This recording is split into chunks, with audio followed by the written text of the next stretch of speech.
Throughout the years, there have been many famous and not so famous icebreakers. Today, Jim will speak of some of these and how they conjure special meaning in his life, from the smallest memories to the major events. Jim has some slides, and we're already on track with that. So please welcome Jim with his icebreaker speech, Icebreakers of My Youth. Yay!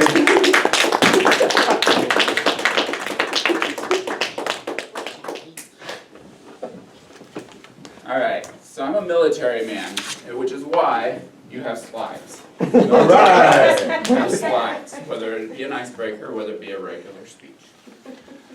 So, 2 weeks ago, I started my journey into Toastmasters on seeing that I was signed up to actually give a icebreaker. Mine was blank. 1 week ago, mine was still blank on what I was going to talk about. Okay, so I read the card, and I read what it was supposed to be. Organized, good intro, good conclusion, body in between, talk about yourself. How can you talk about yourself in 4 to 6 minutes? Philip, you did a great job. I couldn't even come close to being able to meet that. So I thought, well, let me at least elucidate you on some information on icebreakers. So, and I'm going somewhere with this, so bear with me. USS Jeanette.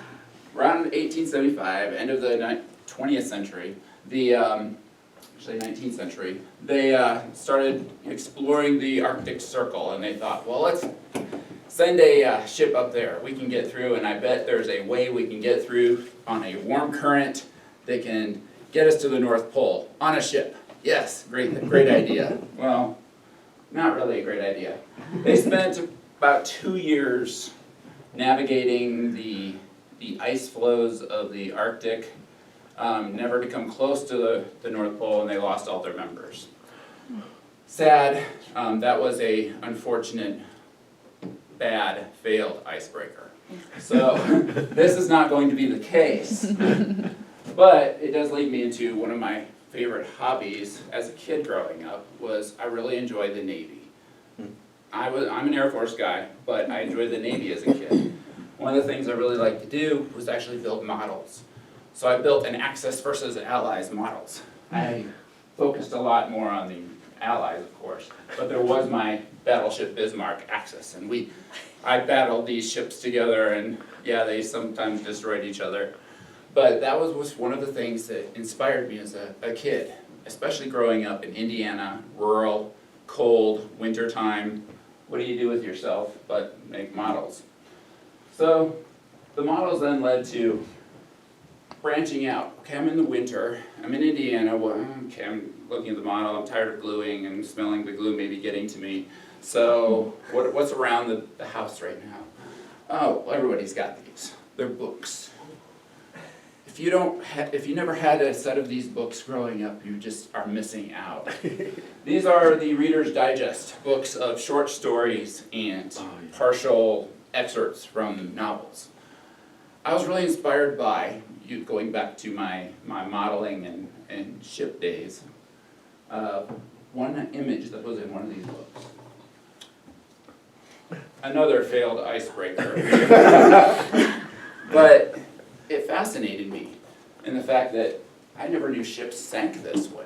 And I'm a little toddler kind of kid that's trying to figure this out. How does a ship actually sink like this? So my logical mind started kicking in. I did not have much of an imagination mind, so the books themselves, I was really just looking for pictures. When I came across this one, and my mom keyed in that, hey, he likes books.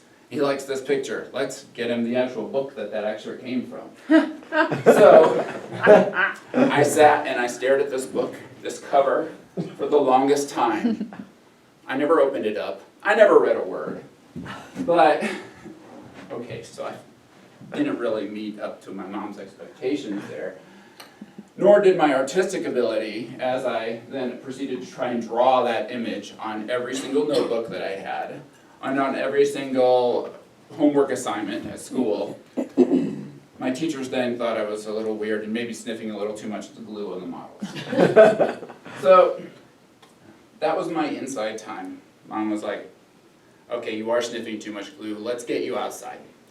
Go outside, again, rural Indiana, what's the first thing you discover? Corn. But it's winter, so there were corn stalks.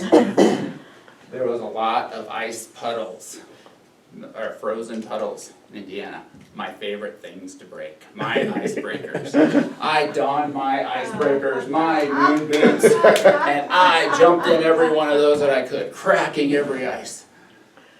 It was a 50-50 shot though, when you think back on these times. Was there gonna be water underneath or not?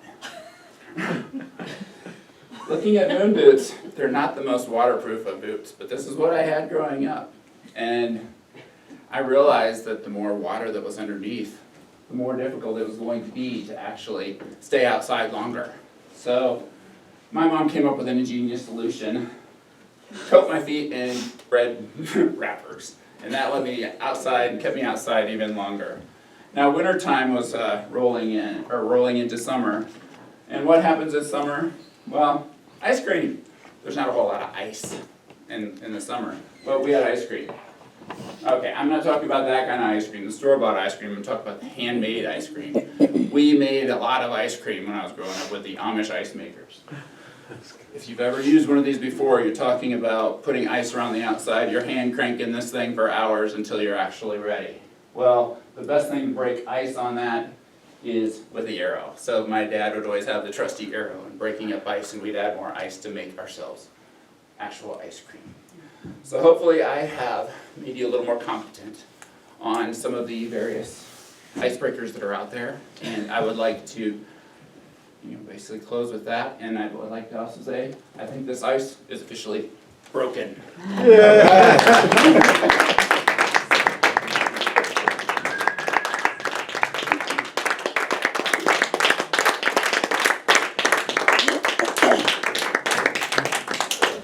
Excellent.